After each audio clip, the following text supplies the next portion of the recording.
Where'd she just gotta unmute?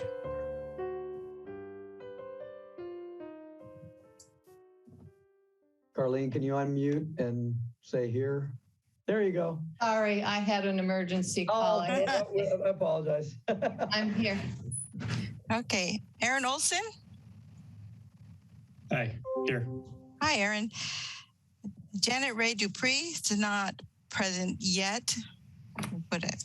Sorry. Mario Rendon. Here. Thanks. Eric Schiller. Here. Welcome. Matthew Spink. Here. Thanks. And Brandon White. Here. Hi, Brandon. Alrighty, I'm going to hand it over to Maz. Oh, it's actually me, I think. Oh, sorry. I'm going to hand it over to John. So we'll do, this is kind of welcome and introductions as sort of 2A and 2B. So I'll first introduce myself. I am John Dowdy. I'm the Public Works Director for the city. Public Works manages this committee, and Maz will go into more details as to what that function really is. But I'll give it the shortcut, which is Public Works basically designs, maintains, plans for, oversees construction for virtually all of the public facilities, streets, roads, sewers, stormwater, trails, paths, sidewalks, so parks. So pretty much you name it, we either are managing it in some way, maintaining it, or figuring out how to make it better with the help of the community members like yourself.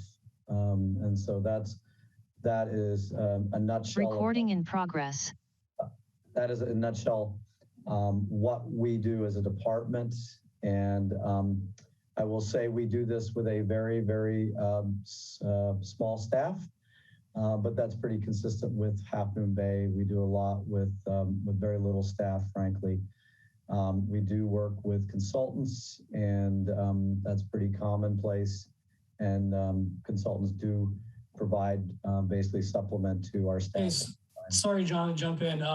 Janet was actually stuck over in the participant side. Okay. So should be joining us in a second. Great. I saw her, Janet. I saw her pop on. They're great. Let the record reflect that Janet joined us, and we're sorry. We have to remember to look over in that point there and bring you over. So from that perspective, that's in a nutshell what we do. I'm always happy to answer any questions in general, but and I think we'll get into a bit more detail out of that.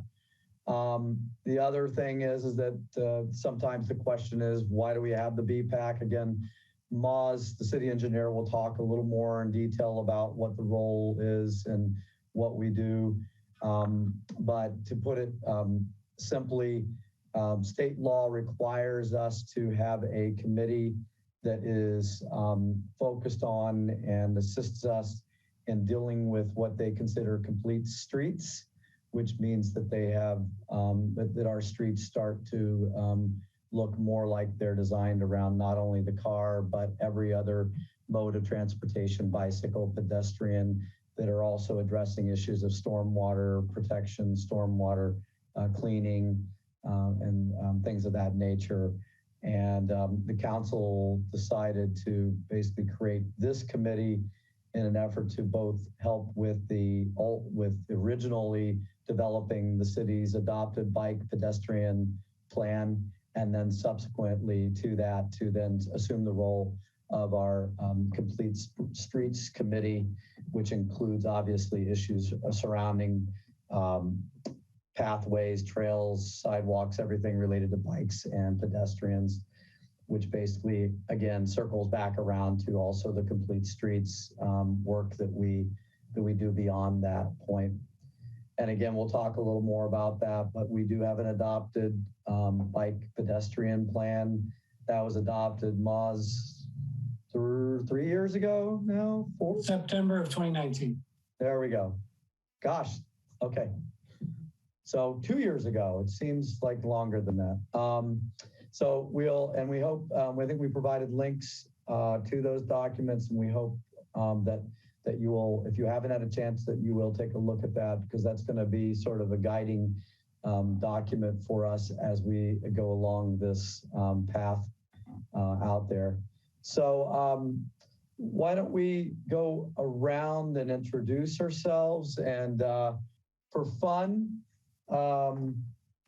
I'm gonna load in there a question at the end of that, which was, what was the worst job you've ever had with that deal? So, and you can't say the Bike Pedestrian Advisory Committee, all right? So I'll set one ground rule to that. So Mario is frankly and Carlene are our holdovers from the BPAC, and I should say that the Bike Pedestrian Advisory Committee, we did do some adjustments to the membership, and we went out with a new recruitment. Mario and Carlene were gracious to submit their applications, and the council reappointed them. Otherwise, we have a brand new group of individuals here. So I'll start with and run with Mario, and then go to Carlene, and then we'll go around the horn there, since they're the old guard here.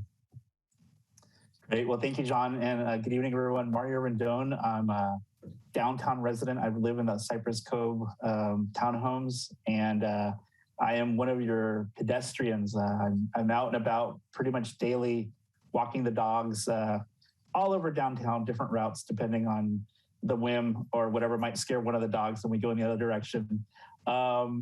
As John mentioned, I've been on the BPAC since it was created back, I believe, in 2017.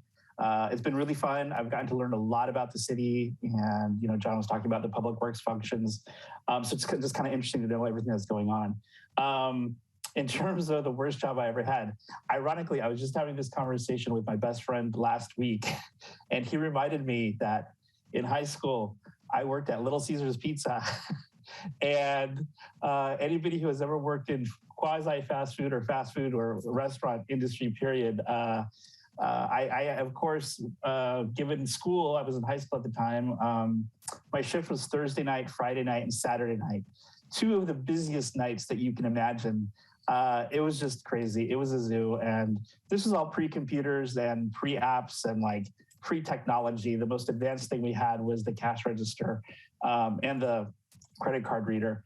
And needless to say, it was just bad, especially like during major sporting event weekends. So I'll leave it there, and I'll turn it back to John. Thank you. Carlene, nice to see you tonight. Hi, everyone. Carlene Foldenauer. I'm the Safe Routes to School coordinator for Cabrillo Unified School District. So I'm representing the school district. I'm also a big walker. I like to walk as much as I possibly can. I walk every day somewhere in some beautiful place along the coastside. For a job, well, I had lots of crazy jobs, but I'll pick Dunkin' Donuts in high school. And I was making less than $2 an hour. And I think the reason that I chose it is because one night we were so bored, we tried every single donut, and needless to say, I don't like donuts anymore. No more donuts for me. Thanks.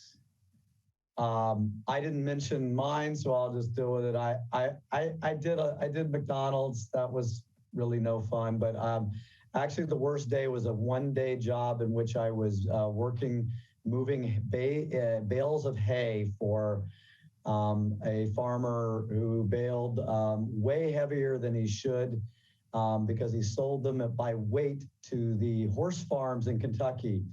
And so I was lifting bales of hay over my head and around on trucks and stuff that were heavier than I weighed at that time. and it was a real drag. And I did that one day because I couldn't, and I would have left earlier if I'd had a car and a way to get home, but he had to take me home. So I had to stay the whole darn day. That was no fun. How about we go to our youth representative, Matthew? Hi, I'm Matthew Spink. I'm a big bike fan. I like riding my bike in the redwoods and to get around town, as well as walking. And my worst job was probably at the subway in town.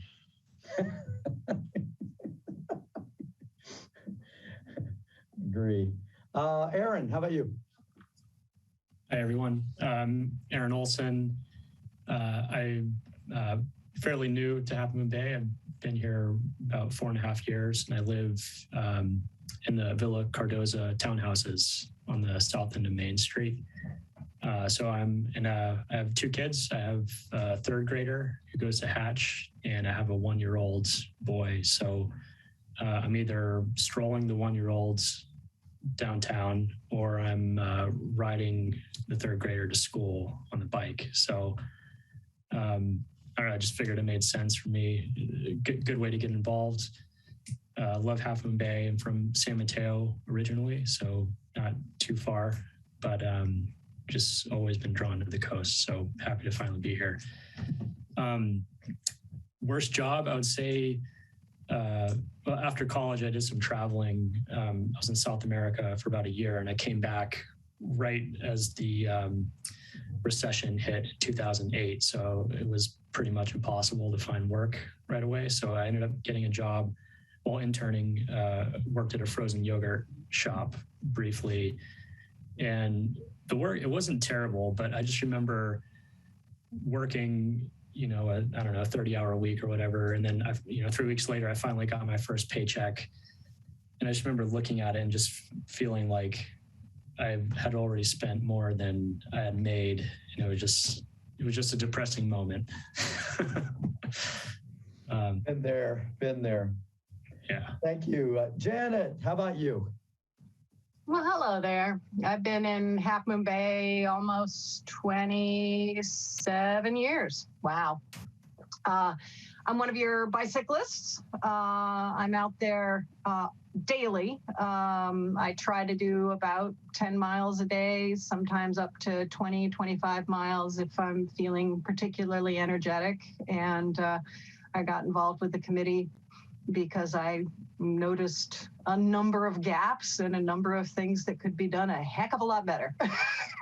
So I thought this would be a wonderful opportunity to share that.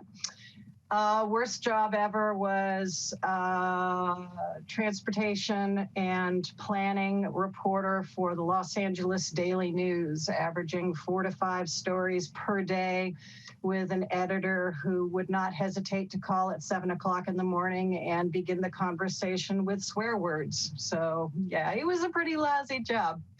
But I went from that to the Daily Breeze and then on to the LA Times, and came up here and started working for the Mercury News. So I've been around at a number of different publications over the years, and I freelance today. So Great, thank you. A quick view of me. Great.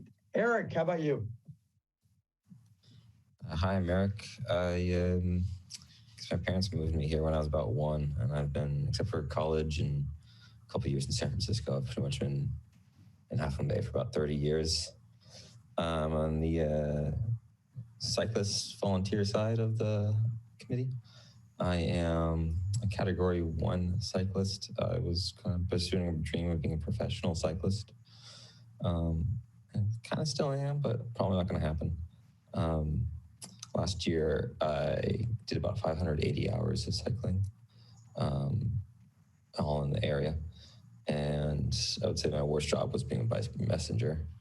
I love cycling, but that was just fighting everyone. I was fighting. It was not like literal fights usually, but just dealing with traffic and hustling tips and dealing with restaurants that don't want to make your food. It was just like crazy. Yeah. Thanks. Brandon. Hello, everyone. Thanks for welcoming me. I'm Brandon White. I've been in Half Moon Bay for little over 8 years now. I am a cyclist that Eric regularly passes, but may not realize he passes me because I'm on that black bike. But I ride 100 to 200 miles a week here in and around Half Moon Bay and along the coast. And we walk all the time, all around from, across Highway 1 and everything. So when I saw the notice, I thought, a member of the Penn Velo Bike Club that's based on the other side of the hill, but has a lot of riders here. And I just think, we need to take care of cyclists. And that's why I volunteered, and to get to know some people and learn more about Half Moon Bay, that sometimes you've been here, even if you've been here 8 or 9 years, you still don't realize what you don't know. And my worst job, I can't think of a bad job, to be honest, but Mario did spark a memory that I was a gas station cashier at an Exxon and used to order with my measly wage Little Caesars breadsticks for dinner. And I think the scariest part of that job was that I thought it was very clear that we used US currency to buy gas, whether that was in the form of cash or credit card. But it seems that people thought that they could barter with different things only after they had filled up. So that generally posed some problems. Excellent. Thank you. Catherine and Moz, why don't you just introduce yourselves, and then you'll introduce yourselves with your items, but go ahead and take a whack at it. Catherine, you want to go? Ingberg? Sure. So I am the city attorney. I've been city attorney for Half Moon Bay for about 4 years. I've actually with a law firm in San Francisco, and we contract with clients such as Half Moon Bay for city attorney special counsel services. I'm here tonight to do a Brown Act training. So I won't normally attend your meetings, but I'm very happy to be here. And I just love this icebreaker question. I am not much of a cyclist myself, but I do come from a cycling family. And this is a topic I'll say is near and dear to my heart, because about 20 years ago, my brother-in-law, riding his bike, got hit by a car with a driver who was basically falling asleep at the wheel. And fortunately, he survived. He is pretty much every bone in his body broke, and he did have some, long-term damage with hearing loss. So this is a really important topic, and I thank you all for, committing your time and expertise to it. As far as my worst job, I had a lot of time to think about it. I've had a lot of bad jobs. Worked in Haagen-Dazs, got that measly paycheck, but that was not the worst one. I think my worst one was when I was in end of high school or beginning of college. I worked at a lab, and my job was to record basically the activity of these rats that were getting injected with heroin. So the idea was, what happens to your brain when you get injected with heroin? So I had to sit in this very dark lab room and take notes on what the rats were doing. And yeah, it was really miserable. And I decided at that point I was not going into a career in, research, science. It kind of spoiled it for me. And so here I am as an attorney. All I could think of, this is your brain on drugs. And some of them will not know what we're talking about here, I'm sure. I'm glad you didn't go. I was kind. I was kind, and I wasn't going to make Sherry have to do this because she's kind of shy. But Sherry is our clerk of the board here in the commission. She'll be the person who most likely is giving you, notices of upcoming meetings or issues to deal with that. And if you need to talk to Maz and I, usually she's the best person to go to, particularly if it's really, really critical, important need and everything with it. Sherry, you want to tell us about your worst job, or you want to just stay muted? No, I didn't have any bad jobs. Oh, please. That's okay. A cop out. Okay. My very, very first job, I was a pool attendant, and I had to pull the hair out of certain drains, and Okay, that qualifies. That was enough for me to say I never want this kind of work ever again. Big motivation to finish high school. Good. Moz, you bring us home. All right, I'll bring us home. Hi, everyone. I'm Moz Virginia. I go by Moz. I'm the city engineer with Half Moon Bay. I've been here for a little over about 3.5 years now. Been a Coastside resident in El Granada for about 3 now. Yeah, happy to be here. We get very involved on the engineering side with a lot of bicycle and safety projects. We obviously get it. It's part of a lot of different types of projects as well. So it's definitely an area of need and near and dear to my heart. I also have 3 children, school age. I have a 7-year-old at El Granada Elementary in 2nd grade. I have a daughter who's in the special needs program. So ADA accessibility is huge for me personally. And I have a 2-year-old at home that is running all over the place, and I'm sure will be on the bike soon as well. Let's see. Yeah, I think for me, it's easy. The worst job I had was I worked at Fry's Electronics. That was my first job out of high school and while I was in college. And I always was shocked to find that nobody was available to help. So I figured that, I like electronics and computers. I'm kind of into it. Let's, why not? Let's go there. They have a decent discount program for employees. Until I worked my first Friday night and Saturday shift. And then all of a sudden, nobody was available. And I realized the employees just like to hide in the break room. And so here I am trying to work and getting screamed at from everybody while everybody's hiding in the break room. I'm like, this is not my cup of tea. And now the secret of why Fry is no longer basically. I was not shocked after I came out. I was actually surprised it lasted too, but service was another issue. All right, I think we've covered that. It was great to get to know you each a little bit. I think that Sherry had sent you each a note that said if you are interested in meeting, I know at least one person has taken us up on that.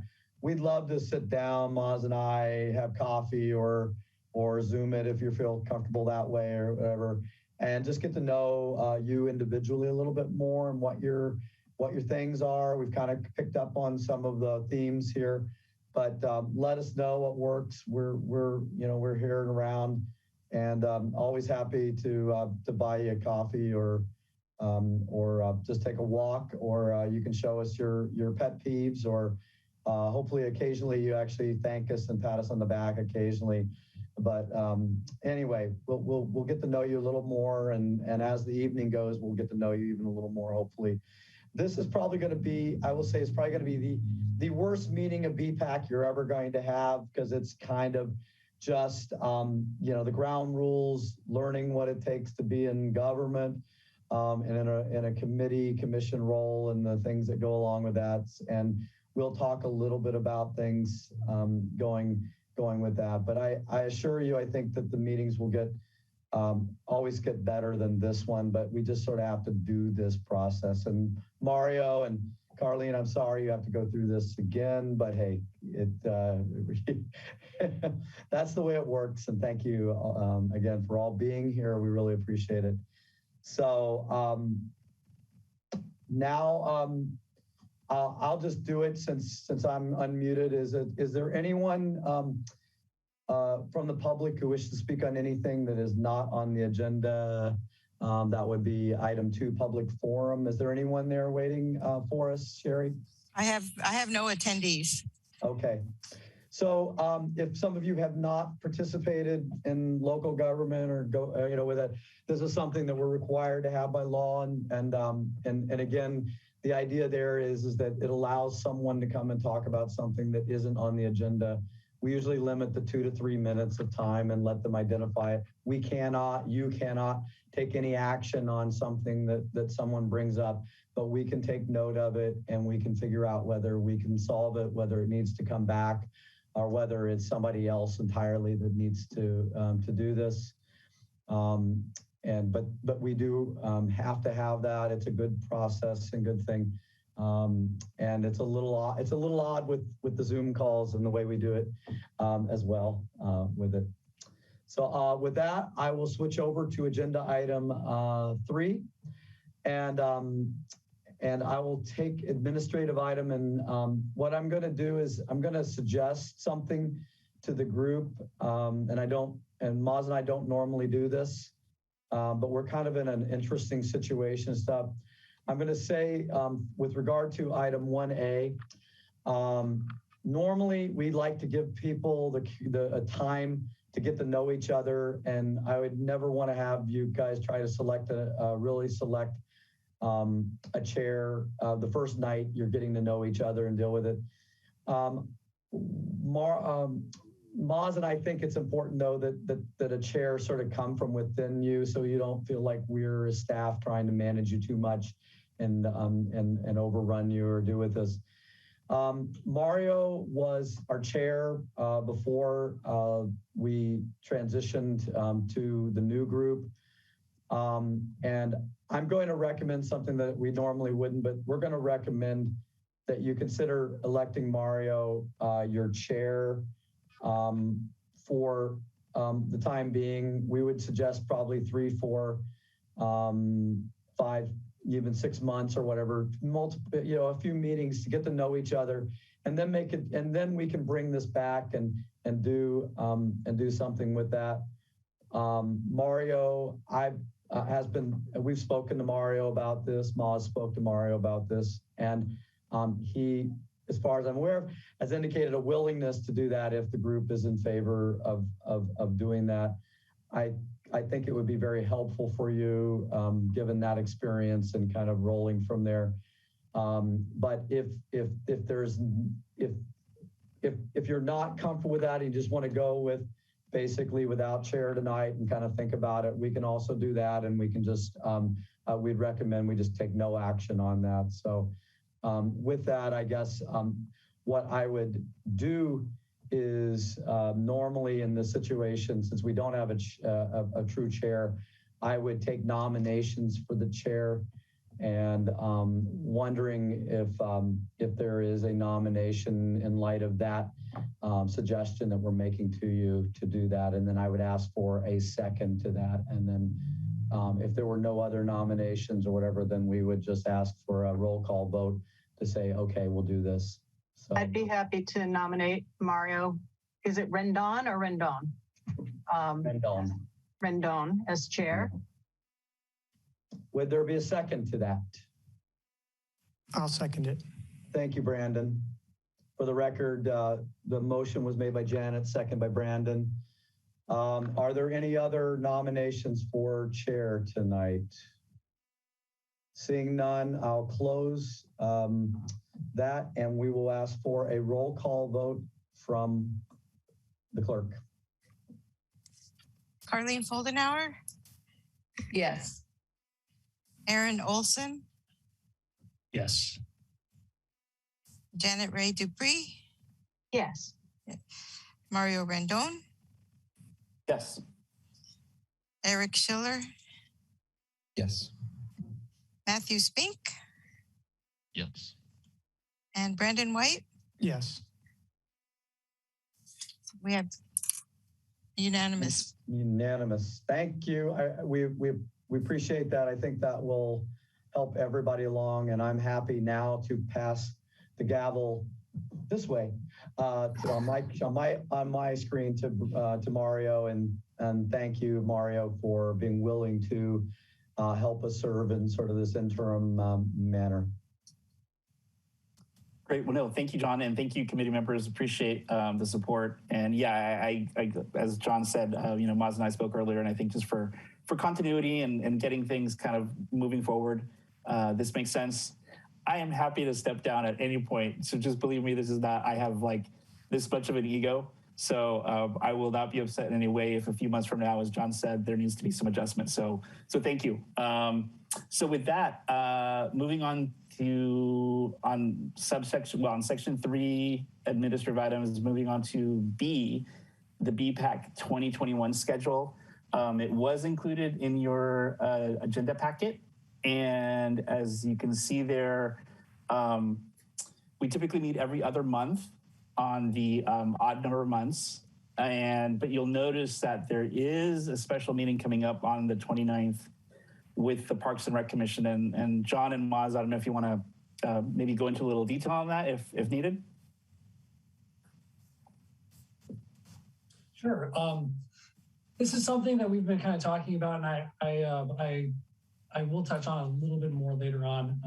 But yeah, it's something that the Parks and Rec Commission has been discussing for a little while. There is some overlap between the Bike and Pedestrian Advisory Committee and the Parks and Rec. Some of the areas like the Coastal Trail, what's part of the Poplar Gateways. So that's kind of the first step of this joint meeting, is to have that conversation between the two groups and really get to understand and to learn, get to know each other a little bit better, and kind of talk through some of the projects and things that are coming up on the collective interest. John, I don't know if there's anything else that we wanted to mention on that. No, I think you covered it. It's the Parks and Rec Commission have been very interested in what's going on with the trails and the paths. You know, I'll say this, it's kind of, you know, every rock star, music star wants to be an actor, and every actor wants to be a musician. And so the bike pedestrian folks, you'll want to be Parks and Rec at some point, I'm sure. And the Parks and Rec want to be the Bike Pedestrian Advisory Committee. So instead of having this, you know, be a potential conflict of any kind, it's get to know people, get to know the group early, share our interest and show our willingness to work together, and then basically sort of combine the interest and the excitement and the skills of all of you, plus the Parks and Rec, toward improving bike and pedestrian access in this community. So, and that joint meeting is also a 6:30 meeting? That is I believe it's 6:30, yes. Okay, thank you. 6 or 6:30. I'm trying to recall whether they're normal 6 or 6:30. It's one or the other. We'll get you the information. We're still putting together agenda, but it will certainly be no earlier than 6 p.m. Can you confirm that? Can you by email to everybody that's a 6 or 6:30 start with that? Okay, that's all I have. Thanks. All right, well, thank you. And then moving on to the next item on the agenda, which we're going to move over to the Brown Act and Public Records Act, and turn it over to Catherine. Great, thank you, Mario. It's a pleasure to be here to give this training. For a few of you, this will be refresher because you've already served on a Brown Act body. And I suspect that for those of you who are new, are likely generally familiar with the Brown Act, which requires meetings to be open in public. This gets into a little bit of detail, but I only have about 15 slides, so I'm keeping it pretty high level.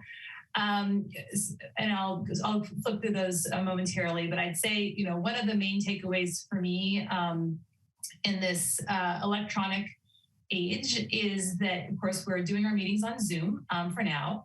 And with electronic communication, it is really important to do, you know, have those meetings at a notice public meeting on Zoom, as opposed to via email before the meeting or after the meeting, or on social media. So that's one of the main things I'm going to sort of drill down on in this presentation. And I'll go ahead and share my screen. I have also a couple slides in the Public Records Act, which I think is good to just sort of generally get some background on. All right. All right, so can everyone see that?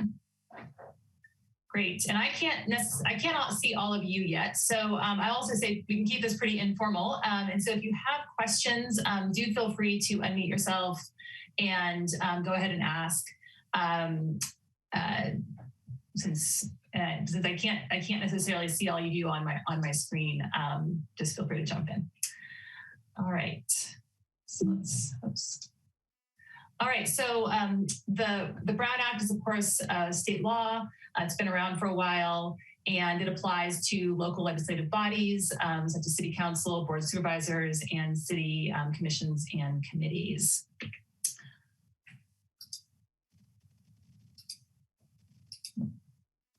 see if I can get my slides to advance. No. Oh, now I just went to the very end. Oh, there we go. I got a sneak preview. All right. So of course, the key here is that public meetings need to take place in public unless they're subject to one of the exemptions, which won't likely apply to you. That's for the closed sessions and that kind of thing. And that the public needs to be given notice and opportunity to speak. And, of course, we're in a really interesting time because the governor has suspended several of the requirements of the Brown Act due to COVID-19 and has allowed for these meetings to take place on Zoom for now. So of course, what is a meeting? It can actually be any gathering of a majority of you all. So I believe there are 7 of you, 7 members, is that right? Okay, I see Maz nodding his head. So that means if 4 of you get together and talk about an item that's within the jurisdiction of the BPAC, that does qualify as a meeting, which actually should be publicly noticed and agendized. So that is something to keep in mind. If 4 of you run into each other at the coffee shop, generally not a good idea to use that time to talk about something that's within the BPAC's jurisdiction. However, it's a perfectly fine time to talk about something outside of your personal life or anything other than what's within your jurisdiction. Serial meetings is also something just to keep in mind. And I have this, little image of the daisy chain to, just to underscore that a meeting can occur serially. So, committee member A can talk to committee member B, who then in turn talks to number 3 and number 4. And all of a sudden you've basically had a meeting via this sort of daisy chain type of sequence. And the same kind of thing could occur, it's referred to as hub and spoke, where one individual who is not on the committee necessarily, maybe it's a reporter who's calling each of you individually and asking how you're going to vote on something. And then shares with you, well, I talked to this other person, this is what they're going to say. Or this is their position. So the idea is that, these kinds of meetings can take place, via a third party as well. So just to, look out for that.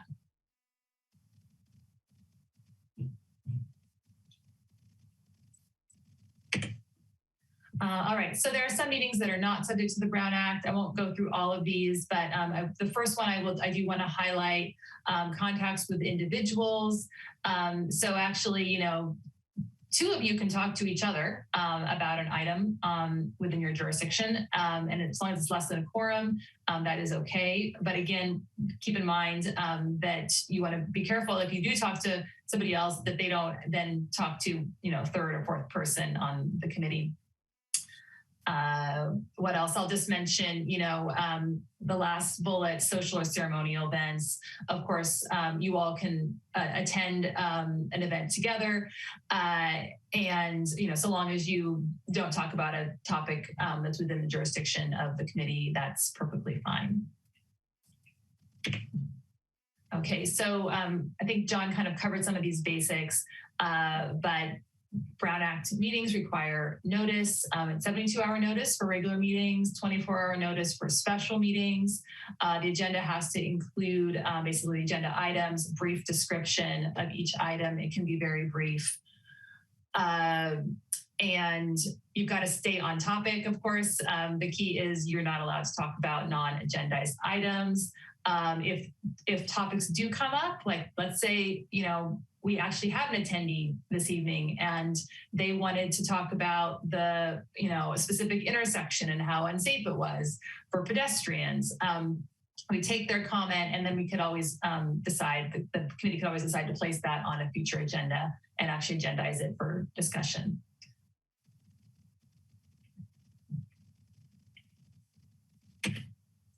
All right, so I think I already alluded to this, but we're living in this unprecedented time, and the current executive order, which allows for teleconferenced public meetings, actually is set to expire on September 30th.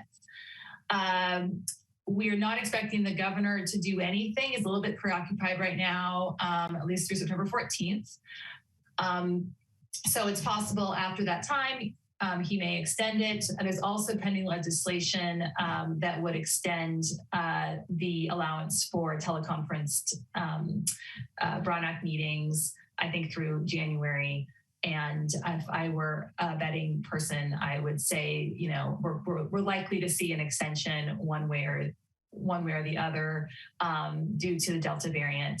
And then, long term, who knows? I will say these Zoom meetings, they've got their pros and cons, but of course, one of the pros is that it does make it easier for the public, for many members of the public to attend, and people have gotten used to it. So we will see what happens in the future.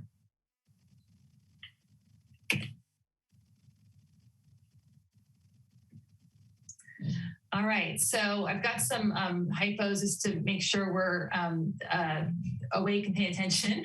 And I don't have a polling feature, so I'm just gonna go through these and you can think about them, but I'll actually give you the answer.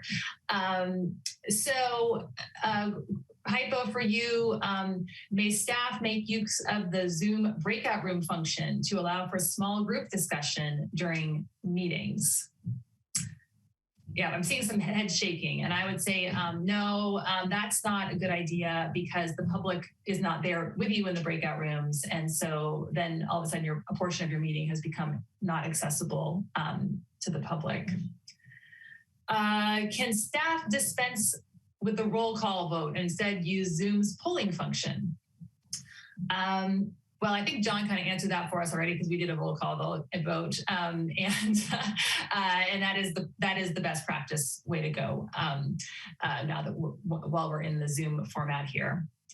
Number 3, can the city schedule meetings at unusual times, such as early Sunday morning or late Friday evening? I'm seeing some head shaking. I'll say technically the Brown Act would allow for this, but not a very good idea. The public is not going to like it. Frankly, you're probably not going to like it as committee members, but we'll definitely hear complaints from the public to the extent they want to attend your meetings. So Zoom, of course, will make it a lot easier to schedule, but we do, of course, try to keep it within the normal business hours.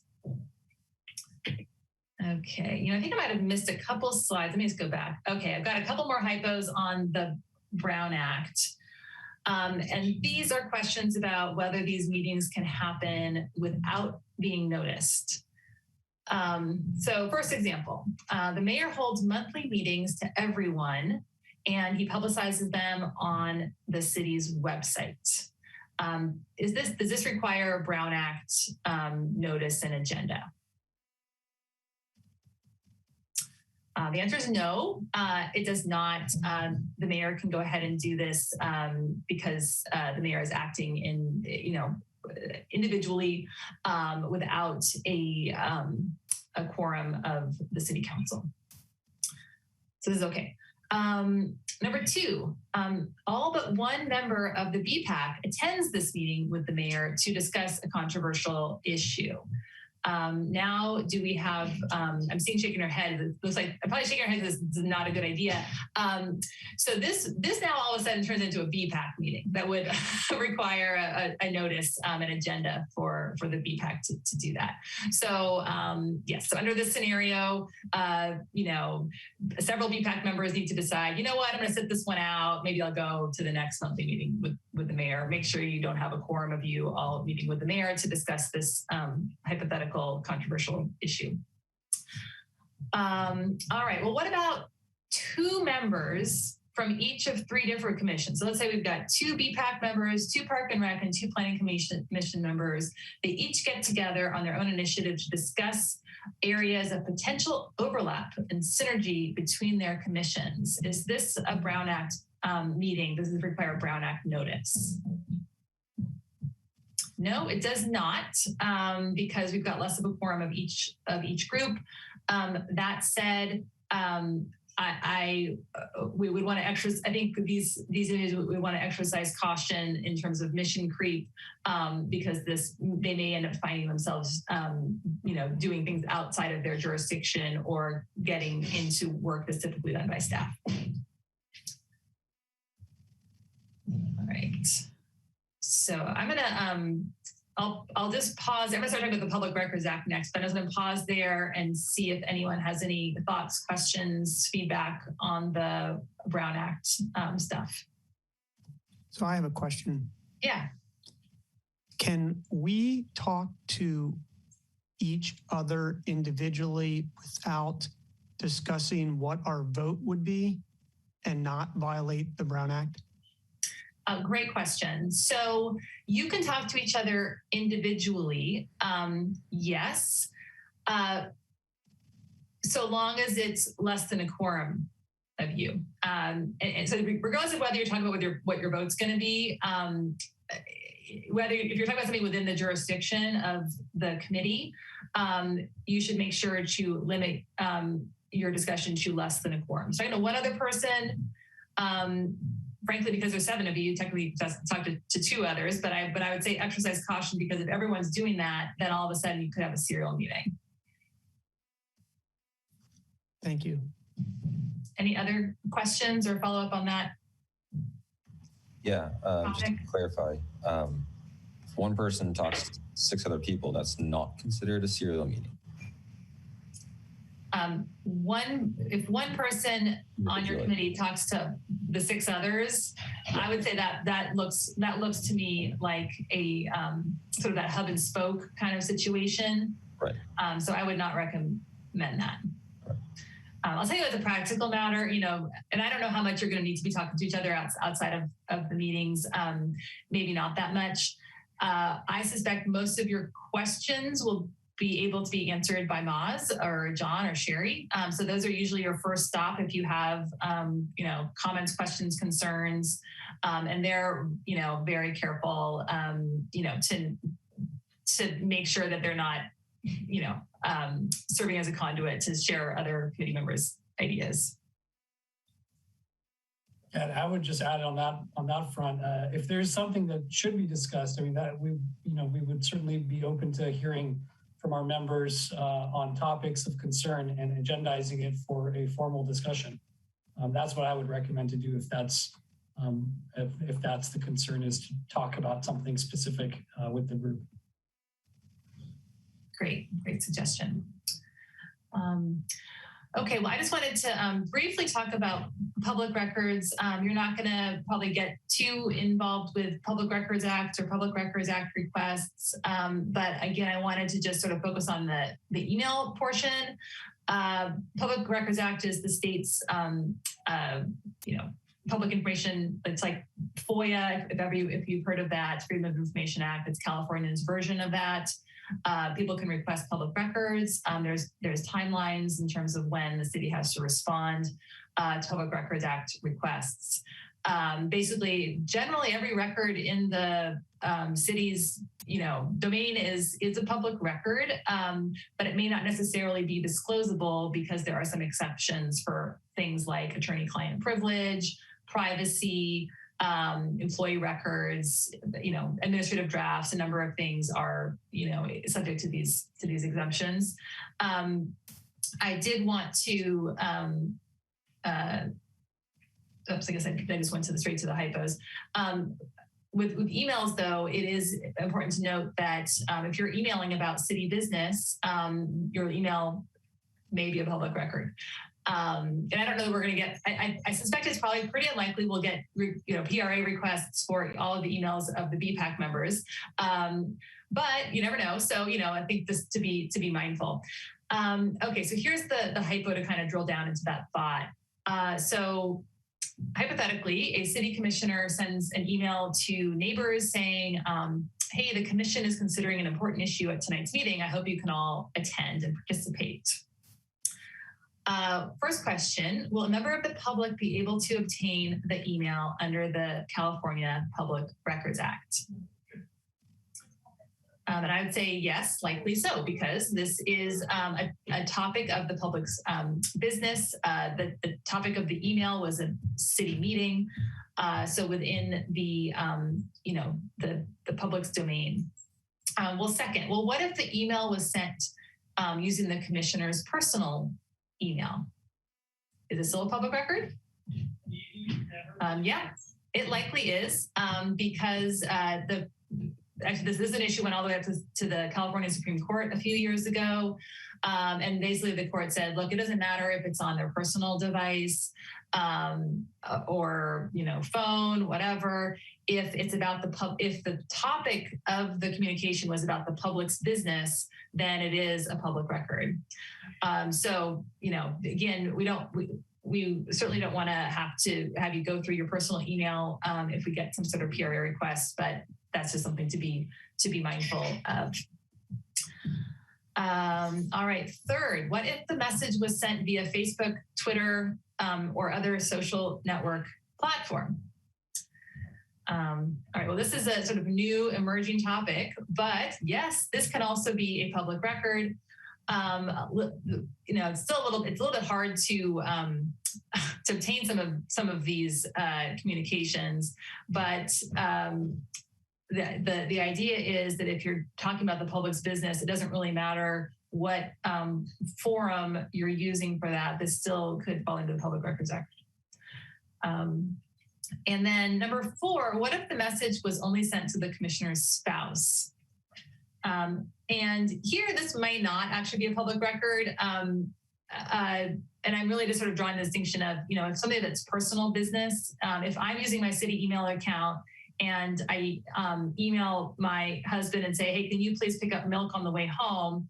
And then we get a Public Records Act request for, all emails that I sent that day. That would likely not qualify as the public's business because clearly it was regarding, personal issue. Anyway, that's a distinction that the courts have drawn there. And then lastly, what if the message went on to explain how the commissioner intended to vote on the issue? Yes, this is definitely a public record. Clearly they're talking about the public's business and probably not a good idea either to explain to constituents, how you plan to vote on an issue before you actually meet and hear the public's opinion about something and deliberate with your colleagues. So I'm just going to pause there and see if there are any clarifying questions.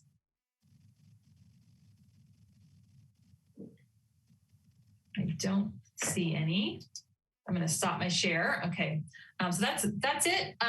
In terms of overview of Brown Act, Public Records Act, there's a lot there. If you have any questions, I would say go to Moz, and he probably can field all of them. And if not, I am always available to assist.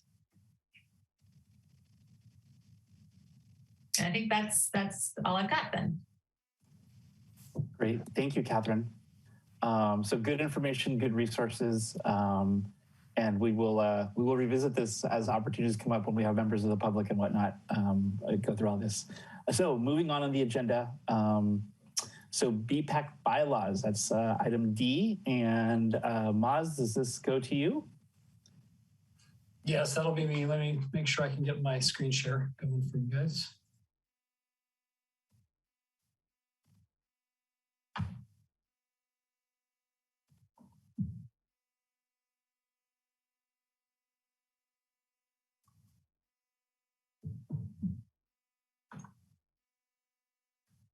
Can everybody see that? And it's just showing the clean version, just the one screen, right? Okay, perfect. All right, good evening again. I'll keep this pretty short. We'll go through, I wanted to just kind of touch base and go over the Bicycle and Pedestrian Committee, Advisory Committee's bylaws. So I'll give a little overview of what the bylaws say and kind of go into a little bit of detail on some of the nuances to it. But I'll keep it pretty short. It also, the bylaws themselves that were updated recently are attached as well to the packet. So if you have any specific questions, if I don't cover something specifically, I'm happy to answer those as well. All right. So our Bicycle Pedestrian Advisory Committee consists of 7 members. We have 6 City of Half Moon Bay residents and 1 school district representative. And the goal of the committee is to advise the City Council, Planning Commission, Parks and Recreation Commission on related matters, including development and implementation of the city's master plan of the bicycle and pedestrian infrastructure, and of implementation of the complete streets policy, which is part of our land use plan. With that high overview, we'll just talk. I wanted to go into a little bit of details about our BPAC formation, our membership, roles and responsibilities before we go into any questions you guys may have. So back in March of 2017, the city formed the what was basically essentially an ad hoc steering committee for the initial bicycle and pedestrian master plan. Up until that point, the city did not have a master plan for bike and ped infrastructure. And so with that, over the next 2 years, the committee's task was to have, they've had multiple public outreach meetings, lots of conversations and discussions about areas of study, areas of improvement. And and all of that culminated with the adoption of that master plan with the City Council in September of 2019. And so now, originally, this committee was set up more as a steering of the overall policies and goals of the community. And at that time, it was a much bigger group because the scope of it was a lot larger as far as trying to put together a plan. It wasn't an update of an old plan. It was truly coming together with a new plan. And so the group was larger and it incorporated folks that were within the coast side, but maybe not within the city, specifically within the city boundaries. So some of that has been modified a little bit for us moving forward here now. So we've now gone from 10 members to 7. So we have 2 walking enthusiasts, 1 cycling, a commuter cyclist, 1 recreational cyclist, 1 senior representative, 1 youth representative, and 1 Cabrillo Unified School District representative. So the representative from the school district is the only one that does not necessarily have to be a City of Half Moon Bay resident. That one is an appointment by the district. And then the terms of our appointments for this group is 4 years.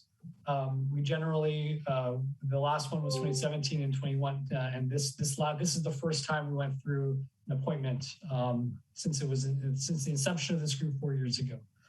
Now, does that mean you're locked into this for 4 years? Yes, a little bit. No, but seriously, I know that life can change and things can happen. The general appointments last for 4 years. Folks are more than welcome to be reappointed. But if for any reason you can no longer serve, there could be resignations if somebody ends up having to move for any reason.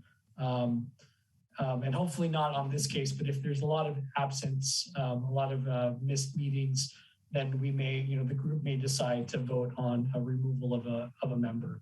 But we haven't done that in the last 4 years, and that doesn't happen very often. I think folks are really interested and engaged for the most part, and there's a reason why you guys signed up for this.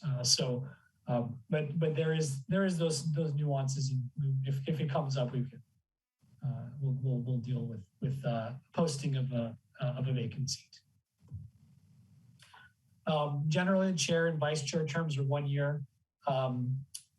Right now, for our current change in this new committee that we've kind of set up and moving forward, obviously Mario is going to be for the next couple of meetings. We've got 3 on the schedule for the rest of this calendar year, and at some point in the next maybe the next regular meeting, we can have a discussion about that. We definitely should look at the vice chair at that meeting. And if there's another nomination for a chair, we can talk about that there. But otherwise, the general is a 1 year term for both of those. We talked about this a little bit as far as the Brown Act, but as far as the meetings as well, we would generally love to have everybody at the meetings, but we understand that there's some times where an individual may not be able to come and attend. So what we do need to hold those meetings is to have a majority. So for the fact that we're 7, we would need 4 members to be able to hold an official meeting and to actually be, and for you folks to be able to take any formal actions. If we have 3 or less, we haven't had to do that, but we would cancel the meeting if we didn't have enough representatives and reschedule it. Sometimes we've had, sometimes in the past, I've had, not here, but I think I've had situations where folks just didn't show up the day of, and we just kind of had an informal meeting where we just had presentations and we really couldn't have a lot of discussion or feedback, but it was just more staff kind of providing outward presentations. So that's important. If when Sherry reaches out, if anybody has any conflicts or any issues, please let her know in advance so that we can make sure that we have a meeting. And if it doesn't work out, we can reschedule it so that folks are available.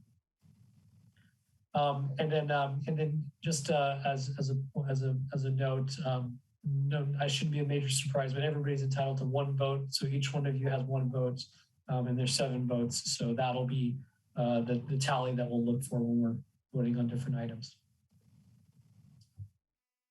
So roles and responsibilities, just touching a little bit. I think without going into the details of it, again, pedestrian and bicycle networks and connections and infrastructure is really going to be the meat of the conversations and the topics that we discuss in this format in these meetings.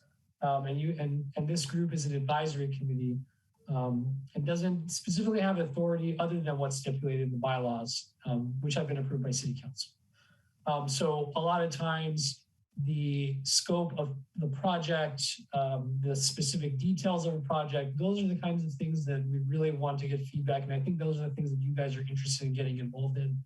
When we talk about budget and financial decisions, that really that's the big one that really falls under the purview of the City Council. So a lot of times we may provide financial information as background information, but as far as making some of those decisions, that would be outside of the purview of this committee.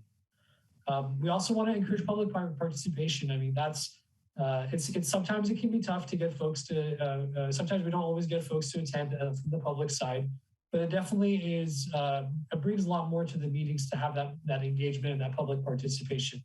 I don't think we were expecting much public participation for this particular meeting.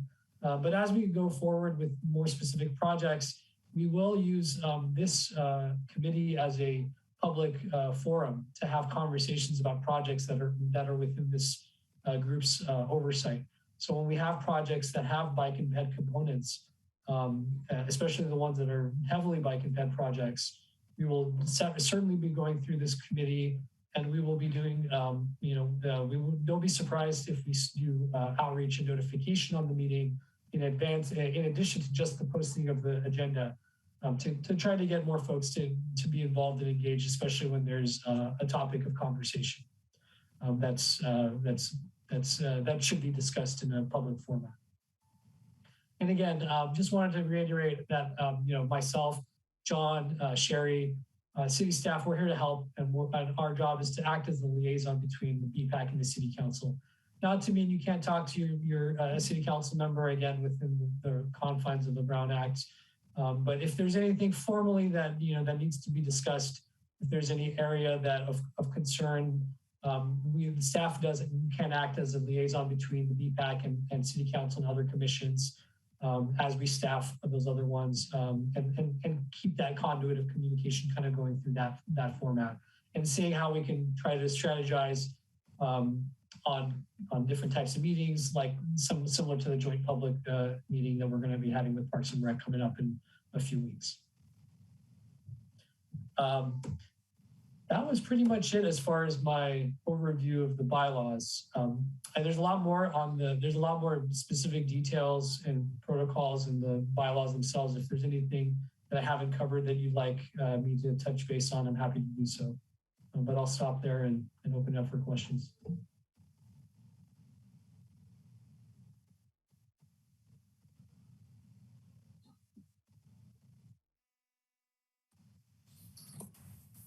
So any questions from the group? All right. Moz and staff are always available, so feel free to utilize it if something comes up after the meeting or you read through the bylaw document and have an opportunity to zero in on something that you're interested in. Please, ask away. So with that, moving on to the agenda, public comment. So we're required to, as John had previously stated, now's the opportunity for the public to weigh in on the items that they have already heard us discuss. And is there any public comment? Sorry, there is one.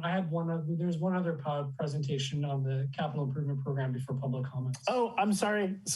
Totally jumped ahead, not reading. Okay, my bad. So CIP, it's back to you, Boz. Thank you. I'll go back to the screen share.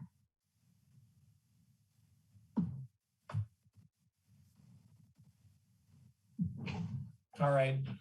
So one of the other items that we wanted to touch base on, we figured it would be great. And I'm sorry for folks that this might be a little repeat for some folks. If you've already looked into the capital improvement program, hopefully I can provide a little bit more insight and talk through this a little bit more.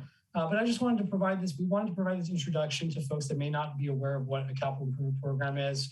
This is one of the biggest tools that we use to program and plot out projects and programs within the community as far as infrastructure and improvements are concerned. So this is one of the definitions of the capital improvement program that I've seen. And this is one of the better ones that I've seen. So it's essentially a financial planning and prioritization tool that identifies projects, it assigns costs, and recommends schedules for the design, construction of capital improvements, especially larger improvements that are multi-year projects.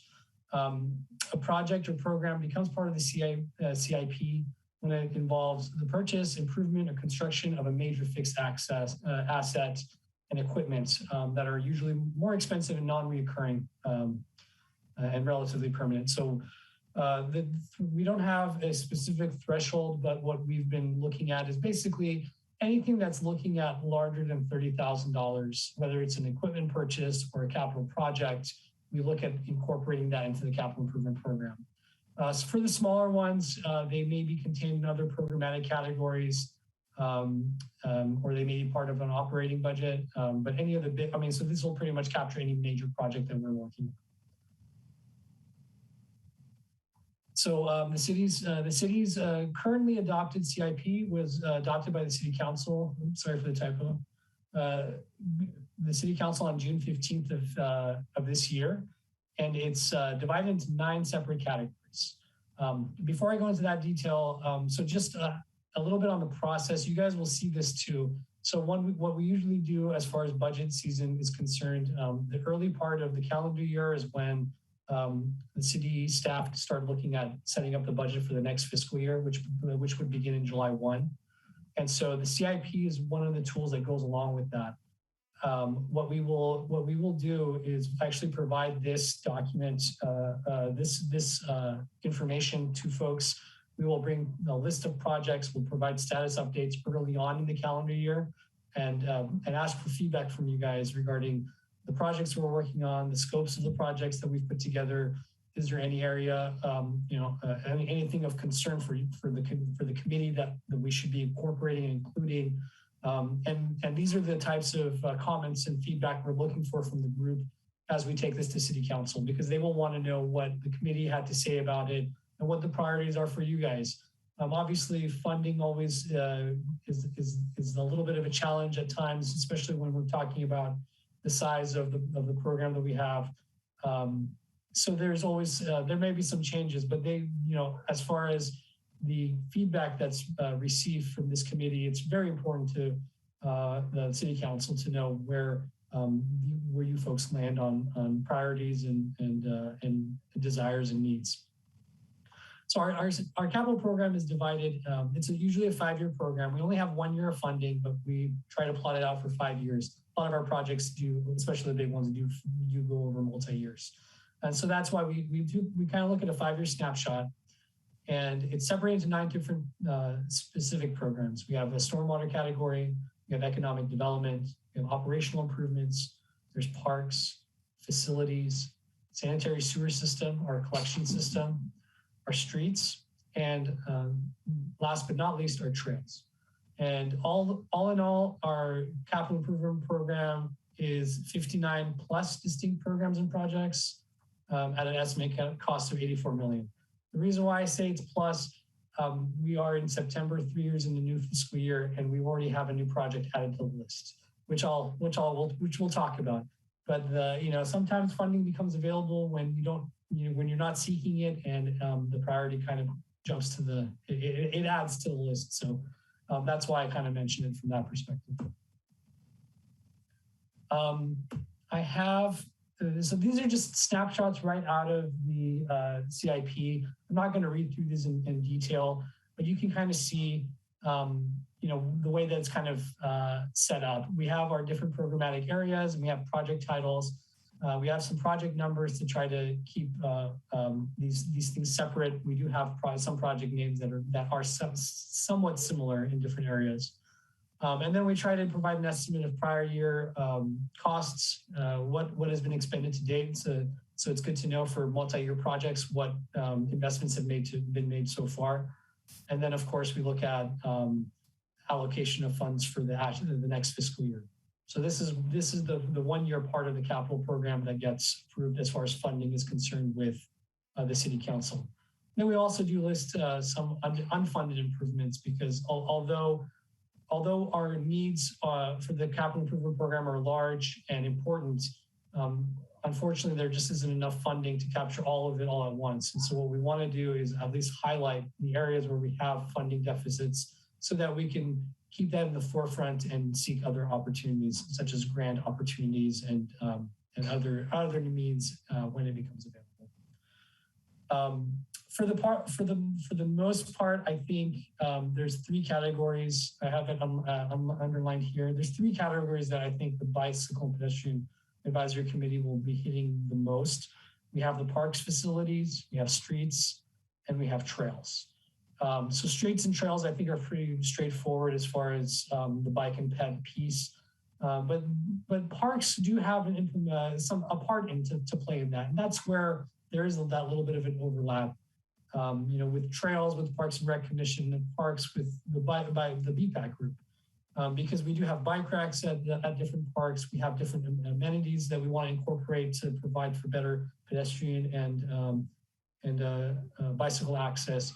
So those are the areas that you guys are going to see more often than not as far as the projects that come through. But don't be surprised if there's sometimes we may have some specific components outside of that. And I'll highlight the economic development, for example.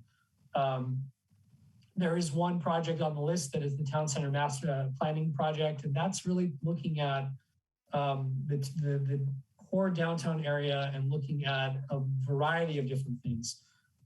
Aesthetics part of it, but the bicycle and pedestrian network will be part of it. So that I would not be surprised if that comes to this group, at least in some fashion, to talk about the specific areas of focus for this committee. But again, I think we're gonna be living mostly in our streets projects and our trail improvement projects. So with that, I wanted to highlight a few of the projects on the list. We have quite a bit, and I've provided links to the CIP as well as our city projects webpage that provides a little bit more background for the most part on some of our projects and process as far as where we are in the schedule. So I won't go into a lot of details, but I wanted to highlight a few that will be probably coming up again as we go to the Parks and Rec joint meeting. So there's a few projects that are on our main list here. I'll go through a few of them. We have the Popular Parallel Pathway project that's coming up pretty quick.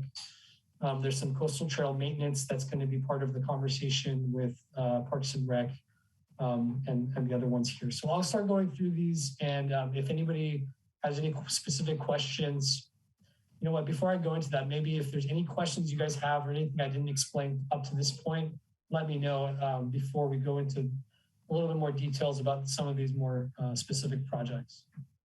Is there anything that I can answer? Any questions? Okay. All right, so I'll jump into some of these project highlights. And again, I'm gonna give high-level overviews.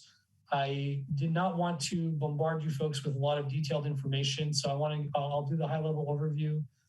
We do have the documents that are linked in the agenda, and if anybody has any specific questions, either at the end of this presentation or afterwards, please feel free to reach out to me. I'm more than happy to go into to more details on any of our projects that we've got on the list.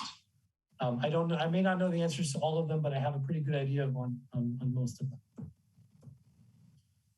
So the Poplar Parallel Pathway Project, this has been one that's been on our list for a little while. It's been an area of concern from the Parks and Rec Committee as well as the BPAC. This is the section of the coastal trail that links Railroad to the coastal trail right at Poplar Beach. I think you folks are probably very maybe familiar with it, but you can kind of see in this image here, we've had a lot of longitudinal cracking.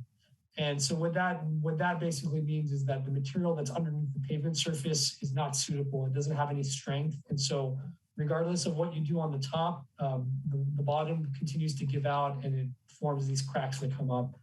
And so I'm happy to announce that this project, we've gone through a review and meetings in the past.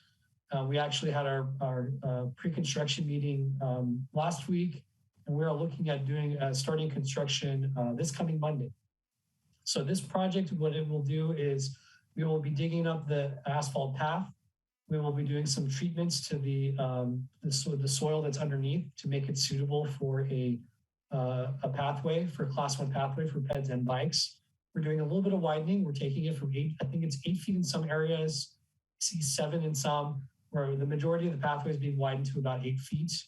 The last tail section between this existing bridge, there's a small ped bike bridge that kind of links to the area where we have the bike maintenance station. That little section, we're looking at replacing it, but I don't think we're going to be able to widen it more than we might be confined there a little bit with the concrete, but we're going to be replacing the section. We're going to have a new section there, and over the next month or so, we're going to see some construction out there. So that'll be the first project that you guys will see from start to finish as far as construction goes. One of the other elements we've added to this, just as a note, we're also incorporating some speed humps. We've had a lot of complaints about speeding down Poplar Street to the parking lot. For some reason, I don't know why folks feel like they need to race down this very short section, but it has been a reported problem for some time. So we're looking at the addition of 3 speed tables to slow folks down and get folks to pay attention to the road. Because we do have a lot of families that also use Poplar Street to walk. So anyways, that's a big project that's coming up. We're really excited to be starting that up on Monday. Smith Field, this is another one that's kind of coming up. This is a new one that's come up. So I don't know if folks are aware of what's happened. We were in the process of doing a master plan. We're looking at the future of Smith Field and looking at making improvements. That we have a connection to the coastal trail here. We have a parking lot that is unimproved, which does provide some impacts to access from bikes and peds to this segment of the coastal trail. And so this is one of the projects I got added on the list. It hasn't been updated as part of the CIP document yet, but we did have there was a conversation in the city council in one of the last couple of meetings. There was a private donor that's interested in doing some improvements here. So this is one of the projects that wasn't necessarily on our list for this coming year, but with the opportunity of funding, we're going to look at doing some improvements to bring accessibility to this site. First and foremost, I think the biggest push from this private donation is actually the parking area. So we're going to be looking at incorporating, cleaning up the parking area, putting pavement in, putting designated parking stalls, incorporating our bike and ped network into this area, because right now it's just kind of a hodgepodge once you kind of jump in there past the gate. So we'll be able to provide some defined pathways there and increase safety. I'm sure you folks know Little League season, it's madhouse out there on game days. So I think this is a great opportunity, and although we didn't plan for it, when the money becomes available, we definitely want to take advantage and see what we can do and make that happen. So this will be another project. I think that'll be coming up and will be part of the conversation in the public. So I wanted to kind of brief you folks on that a little bit as far as what's coming up and how this kind of came in the mix of projects that are active.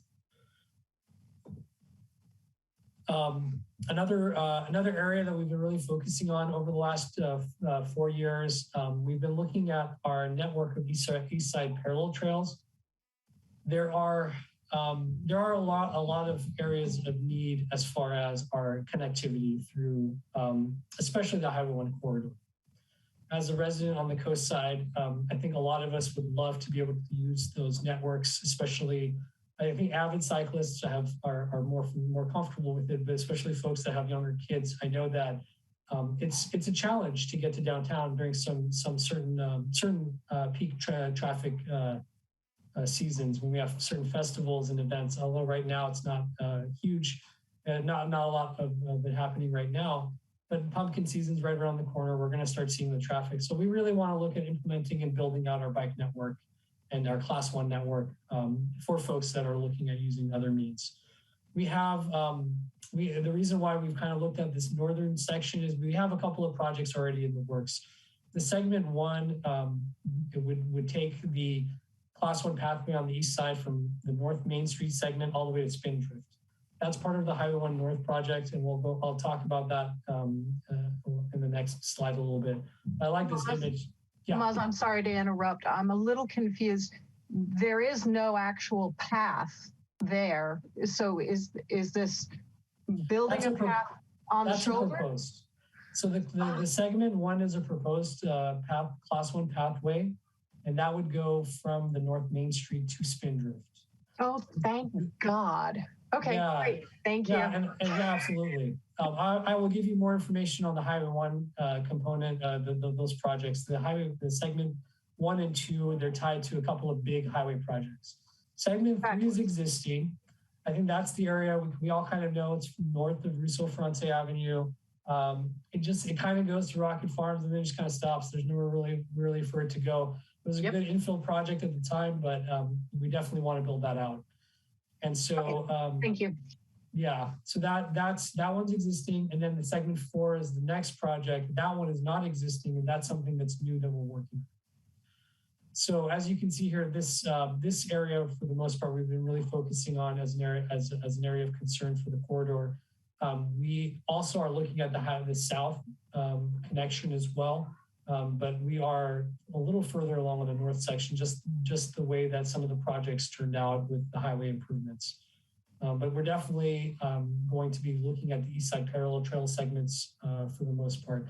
We have a lot of folks that live, we have folks in the Blue Ridge community that don't have good access and connectivity to schools and jobs and retail. And so we really want to work on all of it. But right now we've been able to focus on some of this stuff while we look for funding opportunities for the other pieces.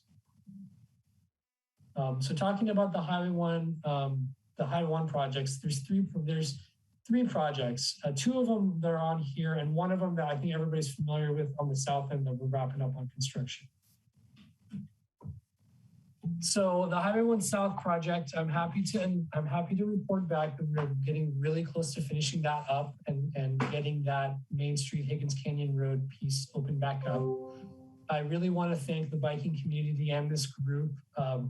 Early on, the way that the lane closures were defined by Caltrans and through that approval process, there was definitely an issue of concern with access for bikes that were using that corridor and that shoulder. And so I think there was definitely some comments from the general public. I can't remember if there was anybody on that made it to this committee that made the comment as well. But part of that feedback and the involvement from the community and folks as interested in this area like you, was that we were able to implement a quick change and provide that one dedicated lane for the majority of the project as part of the safety corridor. So thank you to the community and interested folks to make that happen. Caltrans was against it. They were saying it's not part of our standards, and you know, sometimes it takes that approach, and then with a little bit of oil, we can get that wheel moving. So thank you all for that. So we're looking at finishing up that project in the next few weeks. We're finalizing the schedule. We will be getting some information out via e-news as well. But we're looking at doing some grinding and paving out there on the highway and the portion of Main Street and Higgins Canyon that we've been playing around in. And the next piece of that would be, we'll be looking at striping that project, putting in the final touches on the signal and opening it back up. So we're planning to do a ribbon cutting in the next 3 to 4 weeks. We definitely will include you guys. We'd love to see you folks out there as well. It'd be a great opportunity to meet some of your council members and other folks outside of it. Obviously, the Brown Act will be part of it, but we would love to see some of you folks at least out there, and we'll definitely keep you guys in the loop when that date gets sorted out. The Highway 1 North section, North project that I was talking about, that was the project that's that project that covers the segment 1 here that's currently missing. So obviously we've got the high school, we've got a lot of folks that live in the neighborhoods through here. I see a lot of folks, and I take the segment of Highway 1 to go home to El Granada. I see how many folks use that shoulder after school, before school hours. And so that was really an area that we wanted to focus on. We do have the West Side Trail, and Naomi Patrick in some segments, and we have the Coastal Trail, but it's not a direct connection. And as I think you folks know, especially when folks are trying to get to school or to work, when it's not a leisure, you know, those direct connections are a lot more enticing than trying to cross a highway. So, so we're looking at implementing that, as well as incorporating a new safe crossing on Highway 1. So what we're looking at is basically right at Terrace Avenue. We're looking at incorporating a signalized intersection there with crossings for peds and bikes.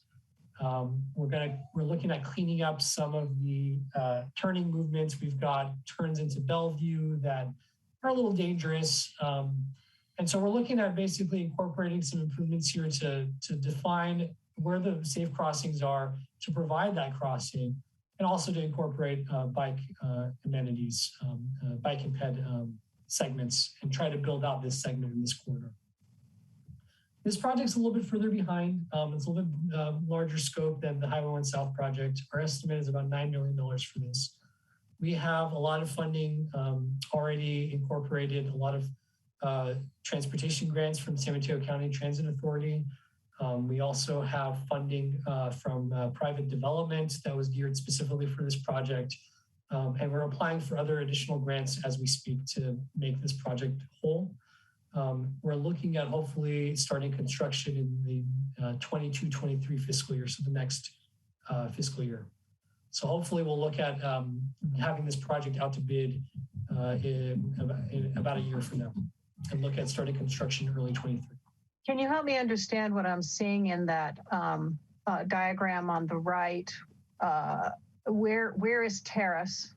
So absolutely. So Terrace, oops, sorry, let me go back. So Terrace is right here on this leg here. I see now. Yeah. Okay. Yeah. Yeah, I'm getting it. And so yeah, so you have we had quite a bit of oops, sorry for the background noise. I am working from home today. So yeah, we have the frontage road kind of on the other side, on the north side of the screen here. Mm-hmm.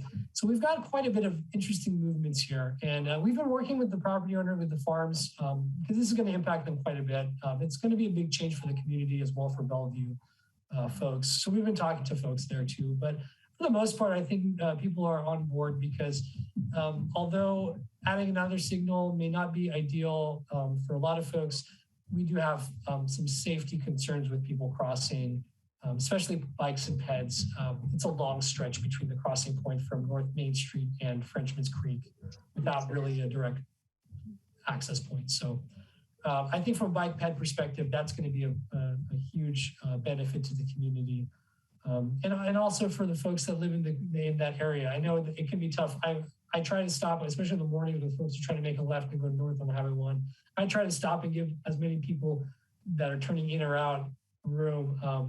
But without with this, I think it'll provide a little bit more order to the to folks, especially in the mornings and evenings, getting to and from work and home. Excuse me, I would like to add a little bit of input, if I may. Absolutely.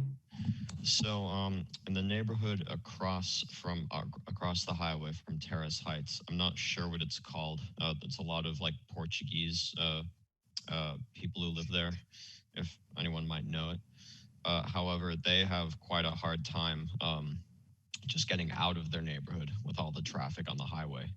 And when I see this this stoplight basically 100 yards from where their street might be, I can't help but think that even though this is the pedestrian meeting, if the city's going to bother to build a stoplight there, moving it just 100 yards south would both help the pedestrians and add a lot of convenience for people trying to live their lives in that neighborhood. And a friend of mine who lives there has seen cars get T-boned coming out of there and stuff. So it's a real safety issue, even though it's outside the perspective of, well, it's actually not entirely outside of the perspective of pedestrians, because pedestrians have to cross the road where people from that neighborhood will try to get out. And so it's just one more thing for them to look out for, whereas there would be a cross signal. Yeah, I know. I think you're talking about the one on the south is the Silver Avenue. Technically, Silver Avenue, although there's a curb cut there, technically it does not connect to the highway. There is a barricade that's at the end of Silver, and I did a little bit of digging into that when I first came on board too, because I was curious about that and how close in proximity it is to this signalized intersection. And my understanding is that that was never an approved access point from a Caltrans perspective. And so when we do this project, I think part of it will be to formalize our pathway, and we will actually look at closing that off with something a little bit more, I guess, for lack of a better word, like a concrete, something more physical than a wooden fence. So that was the rationale for that. Otherwise, yeah, I think because that was one of the questions I had. I think Silver and Bellevue might have been a good opportunity to incorporate the intersection as well. But given that we don't have an access point off of Silver, it was decided this would be the best location. I hope that answers your question. I don't know if you have any other comments on it. Thank you very much. Sure. And we'll be bringing that back as well. I mean, this project is a big one. We'll be bringing this back for a more robust conversation in the future as well. Anything else, Aaron? I think I cut you off. Yeah, I was just saying, I'm looking at Google Maps right now, and from Silver Ave, you can still get over to Terrace Avenue and use the stoplight there. So it's just a matter of them going over one block. Well, Terrace is the only ingress and egress for two neighborhoods, the new one up on the hill and the Highland Park neighborhood that's been there for, 30 years now. So the only way to get in and out of both of those neighborhoods, the brand new one with the, couple $1 million homes, and then the Highland Park neighborhood, you have to use Terrace. There's no choice. Yeah. Oh, and also just to be clear, I was referring to Grand Boulevard. It's the street across from. Right. Yeah. Got it. Okay. Thank you very much. Absolutely. Yeah. And so for the Grand Boulevard, it is tied into it. So what we are looking at doing is extending frontage road to tie into Grand Boulevard, kind of on the top of the screen here. So right now there's no connection. Kind of frontage road just ends here and you turn out. But in the future, this group will be connected through Grand because the Belleville one has been a safety hazard. It's really dangerous as far as the crossing movement there. So we're actually moving that group to use this intersection as well. I think and overall it should support the overall flow because we do have when you have multiple ingress egress points in a very close location, it really impacts the overall traffic flow on the highway, and then it backs up on the highway as well as the side streets. Maz, Yes. question, and if this isn't the right time, just we can punt it. I'm curious, are the buttons on these lights, do they actually work? I read an article that says when you press the button across the street, that it just makes you think that it works, but it actually doesn't really work. So, and the reason I ask is because are these on timers? If there'll be a button that actually can tell that cars aren't coming, or even if they are coming, it stops. Because I'm thinking how long someone has to wait on a Saturday or Sunday even on rush hour, going down to that end of town it takes a while. So, Yeah. Do those things actually work? Sure, no, I'm happy to answer that. The short answer is yes, they do work. The way that it is established, the way that the signal timing works is they have this overall, from a traffic pattern perspective, they have this overall idea depending on the number of cars, and we have sensors and cameras that will pick up how many vehicles are out there. So we'll know when, for example, when Highway 1 is empty and, when somebody's sitting at Terrace trying to make the movement. We also incorporate phases for the signal timing for pedestrian, for crossings. So when somebody actually presses the button, it may not be immediate because it triggers that new process to go into the queue, but it will not abruptly stop vehicular traffic. So folks may wait for a little bit of time, but it does trigger it. Otherwise, the walk, don't walk will not come up. So it'll still turn green if somebody's coming out of Terrace. But if nobody presses that button, it will not actually provide the walk movement phase. It'll just cycle between the vehicles. I appreciate that. I'm asking because sometimes even on bikes, when you don't trigger that signal and you wait 2 signals, you wind up crossing anyway. That becomes just as dangerous as what it was to prevent it. So thanks. Yeah, no, absolutely. And I mean, and for the newer, I would also say this for the newer signals. I know it's a little bit off topic, but it's very close. For the newer signals, we also do have better technology as far as detection of bikes. So there's a little bit of a technology change from some of the older stuff. So a lot of our signals on Highway 1 are older technology, older equipment. So there's a little bit left to be desired there. As we do these improvements and upgrades, that will be upgraded and modified. So, and it's funny, I'll bring this up again later. It wasn't part of my conversation tonight. There's a lot of stuff. I could probably talk to you guys for 4 hours if you let me. But Caltrans is actually doing a big project that they're coming through the entire Highway 1 corridor from Wavecrest all the way to Moss Beach, looking at crossing and pedestrian improvements. I've been pushing them on everything that we haven't already put on our calendar and our list. I've been pushing them to incorporate in their list. So I'll be bringing that scope back to you folks as well to share, because it's going to be a big change. It's going to be coast side there. Before you know it, it's out there about 3 years, but before you know it, it'll be here. And you guys probably saw all those folks, the Caltrans folks doing surveys out on the highway. That was the project. I hope they were by Surfer Beach, because I don't know how to solve that problem, but there's a lot of surfers who run, a lot of us who run across that road, and tourist traffic doesn't understand that you can't fly through there to get out of town. Yeah, no, I'm waiting for their design documents. Once we get it, that's something I'll bring to this group to review and discuss, because I think I can make my comments and they may listen or may not. The committee, if you guys make comments, they will listen. So we'll talk more about that. But yeah, there's a lot of great stuff coming up, and I think those are some great ways to incorporate and pick up some of these issues. Surfers Beach is definitely one. I know it's outside of our jurisdiction, but I go personally, for me too. It's the same thing. And then also at the entrance to Princeton Harbor, to the harbor. I mean, that there's no shoulder. There's nowhere by a pedestrian to stand. I can't even take my daughter on a walk down that way because it's too dangerous. Mm-hmm. So, Yeah, no, it's gonna touch all of that stuff. And when we get the design, that first draft, I will make sure to bring it to you folks and we'll talk about it. And most likely we'll look at working up a comment letter to make sure we're heard. And this is a big one, project-wise. Anything else on Highway 1 North? We will have, if anything else comes up later, please feel free to let me know. And again, we'll be bringing this to the group for a larger discussion before we finalize the documents and move towards construction. So you'll get a chance to look at this one more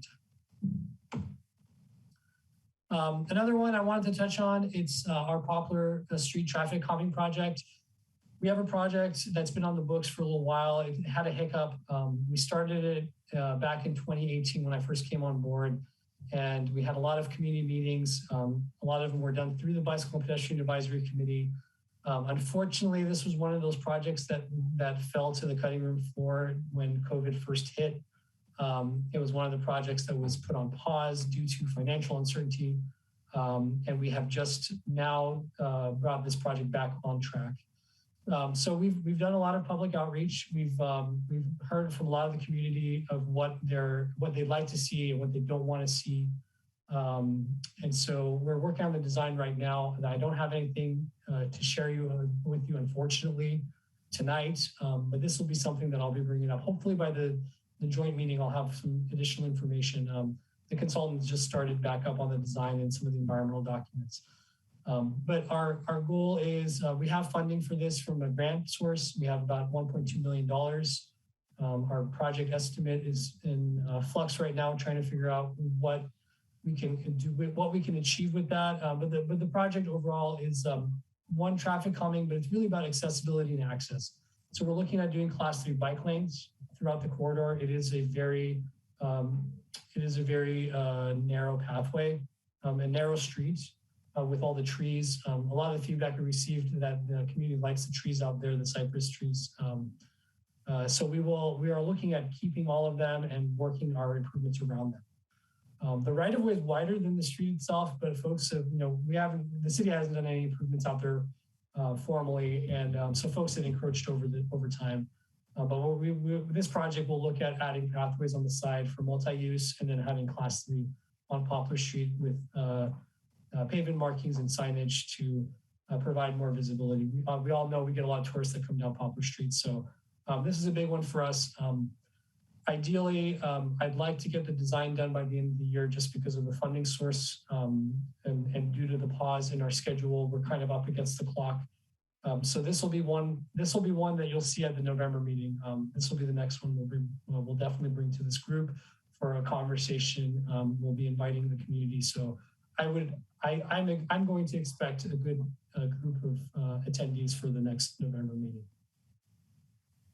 Oz, are there improvements for the east side of Poplar as well, or is this just from Highway 1 to Poplar Beach? It does cover the entirety. So yeah, I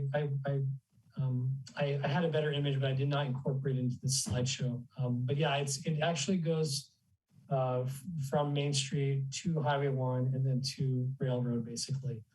I would have loved to actually upgrade the intersection as well. Well, that's the challenge that we have is we don't have enough funding to upgrade the signal. So we're looking at how we can make that happen and still be able to achieve it. I'm also pushing Caltrans to see if they can do it as part of their project. But we definitely want to incorporate sidewalks and the different types of infrastructure in different spots. Ideally, I think what the last part of, after the last round of public comments and outreach, the consensus we kind of fell on was for the east side, it was going to, because it's more of a business district downtown area, it was going to be a little bit more formal with concrete sidewalks. The residential group, the side really did not like the concrete concept. So we're looking at alternative materials and maybe a softer approach there. But we kind of look at using Highway 1 as that dividing between the more rural feeling of the residential and the more commercial feeling of the downtown. Does calming mean speed bumps? It could. That's one of the and that's what everybody has been talking about and everybody's bringing up. But we're looking at traffic circles in some areas as well. The trees actually, we're going to use, my plan was from the beginning when, especially when I heard folks, heard the concerns about the trees and the aesthetics of the street and the character of the streets. We're going to look at using the trees as traffic calming measures. By having maybe looking at maybe realigning portions of the streets and just kind of creating because right now you kind of go down the street, you can see in the picture on the right, it's a straight shot. Even with the trees, you see that light at the end of the tunnel, and it has that effect on folks, on motorists, on motorcyclists, more than others. They just the foot gets heavy on the gas, and people just start picking up speed, regardless of all the stop signs. And so they don't stop at the stop signs. I cross, and probably maybe Eric does or goes to the street, but I live in Alsace-Lorraine and cross every single one of those streets 5 days a week or 6 days a week. And almost every time they do not stop at those stop signs. They do a rolling stop, and they can't figure out if they should stop for a bike or not. And yeah. So we'll see. Well, those are some of the last details that we're going to incorporate. But it'll probably be a mix of a few different things. We still want to keep with the same natural rural character of the street. That was definitely something that came through very strong from the community outreach. But absolutely, we're going to look at a couple of different things in our toolbox, whether it's speed humps, speed tables, flashing beacons. We have a lot. There's a lot of different things we can do. I don't know if you guys have seen it. There's also stop signs with LED flashers. I don't think people living there would appreciate that very much, but there's a lot of different stuff that we could incorporate that we'll look at. But again, in the context of the character of the street. Yeah, I'm going to guess the issue is a select few weekends out of the year, and that this street has certain qualities that people appreciate. It's just popular parking lot cannot facilitate thousands of cars on Memorial Day, a nice Memorial Day weekend. Absolutely. And that the issue is not the street. It's saying, here's other places to park when it's full. Yeah. So. Absolutely. I totally agree with you on that, Eric. That's part of what we want to do with this project is really provide the traffic calming, because we do get folks that come here regardless of how much we try to point folks to other areas. You've probably seen, especially during the high visitor seasons, we have some of the changeable message signs at 92 that point folks to the north, to Venice, and some of the other ones. But yeah, I think we definitely can do more on that front too. But we still will need to deal with the speeding issues here. I agree that it is more than that as we look at the larger plan for Poplar Beach. Any other questions on this one?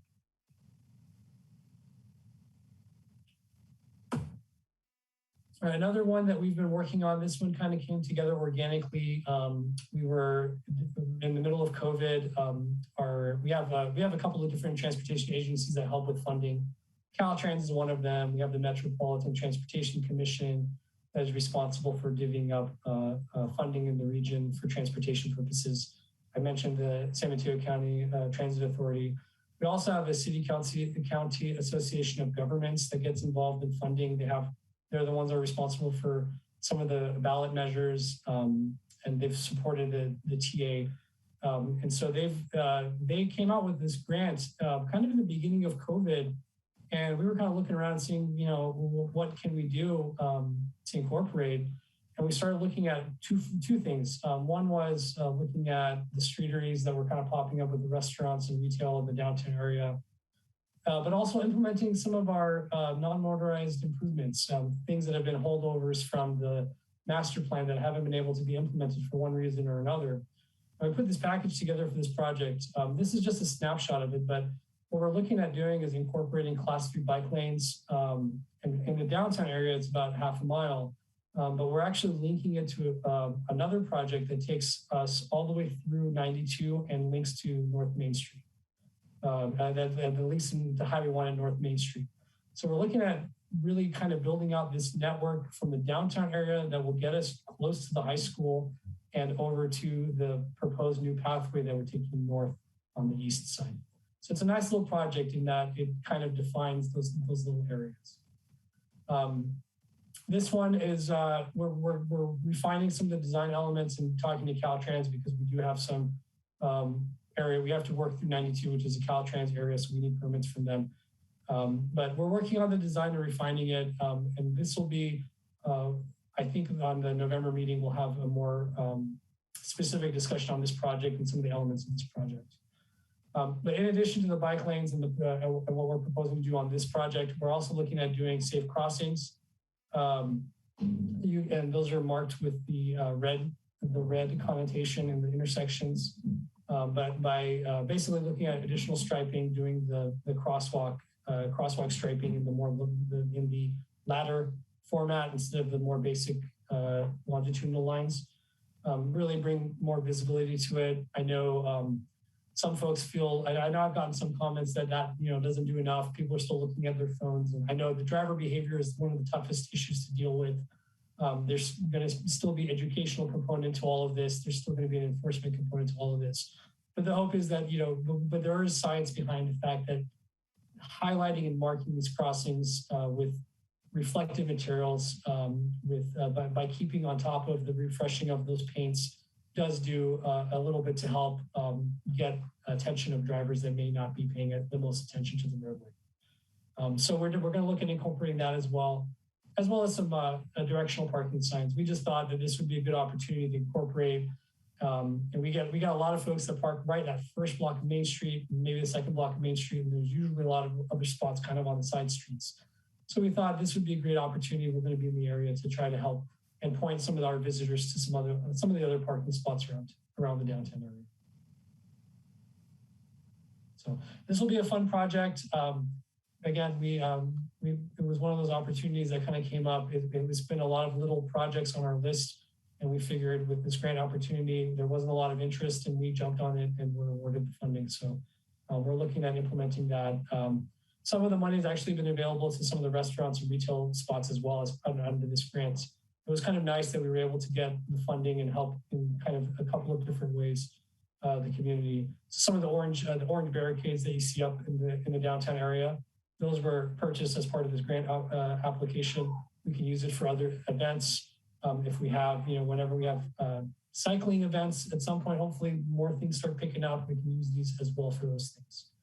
And we also did have a grant program to some of our local businesses to help them implement some of these temporary measures as they're trying to, get through the pandemic with, all the changing health protocols. So it was a nice little project that we were able to put together.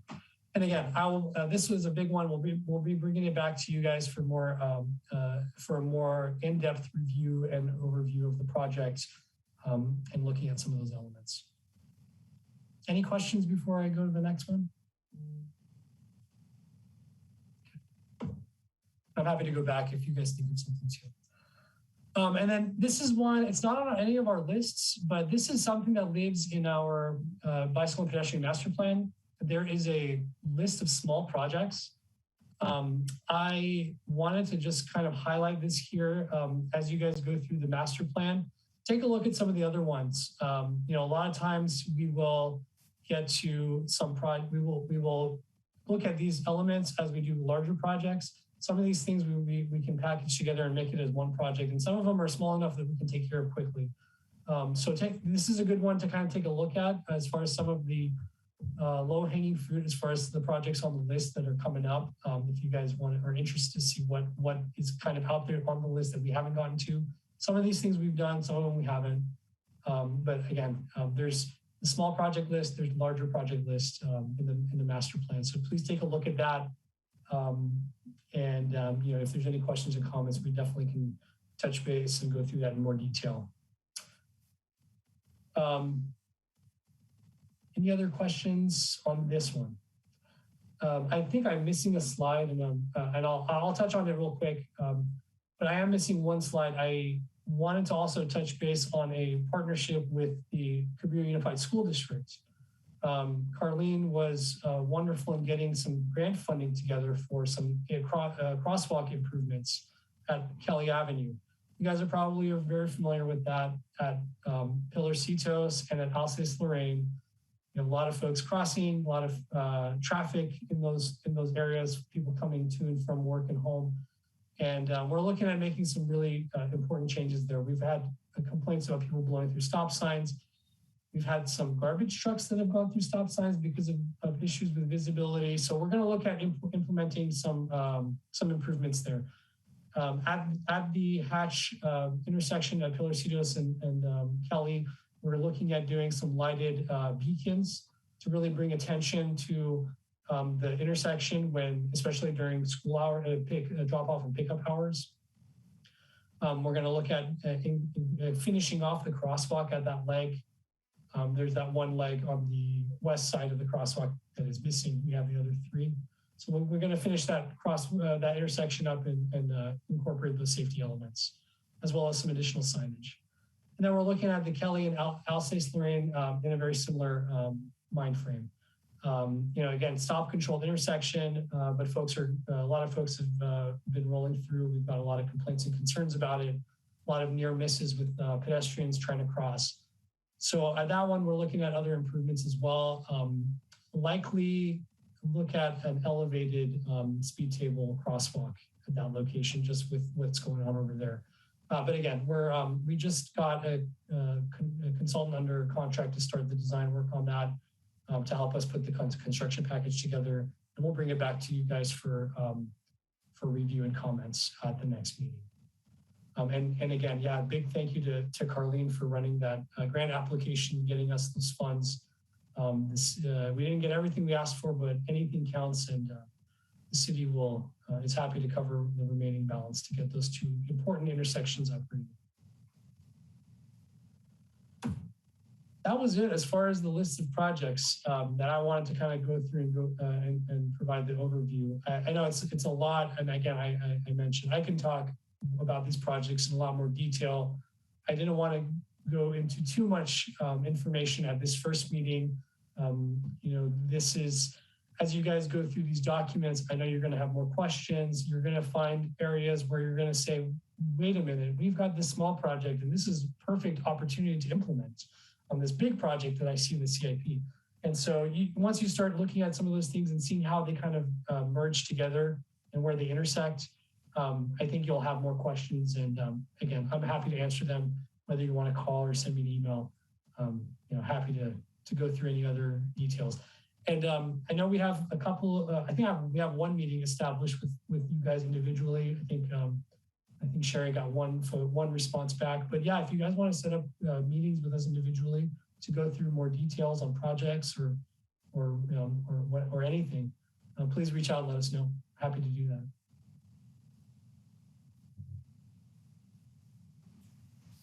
Maj, thank you. That was a great overview and a reminder, since we had not met in a few months, in terms of all this good stuff that's happening and some exciting projects that we have to look forward to in terms of getting input from the BPAC. And then for the BPAC members, let me just echo what Maz said, that staff has been fantastic in terms of taking input from the committee. So yeah, take advantage if you have thoughts of outside of our regularly scheduled meetings. Reach out to Maz or John or as our point of contact. Because yeah, all these things, as I'm walking around in downtown, I'll notice little things. And Maz knows that I have pinged him over the past 4 years on just little things that kind of come up. So yeah, absolutely. So thank you, Maz. That was great. Enjoyed getting all that stuff.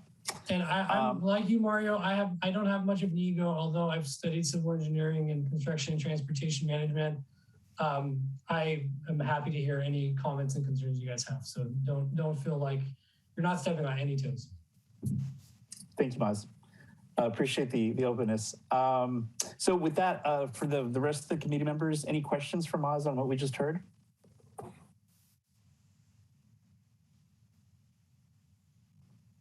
Okay, seeing none. Thanks again, Maz. And then now I will jump to public comment as we're required to do so. Any members of the public that wish to speak on the items we just heard, now is their opportunity to do so. And I'm guessing we have nobody in the gallery. Yeah, Okay. you guessed right. All right. So then moving on to item 4, the city engineer's report. And I guess, Maz, this is back to you. I'll make this quick. So I just wanted to use this opportunity to link our documents in the agenda. So we put a link in the bike ped master plan just for easy access, the parks master plan. We didn't talk about the parks master plan, but again, you may want to at least take a breeze through it to see what's on the list and what's on the radar before the next meeting. And we will also provide an overview when we get to that one.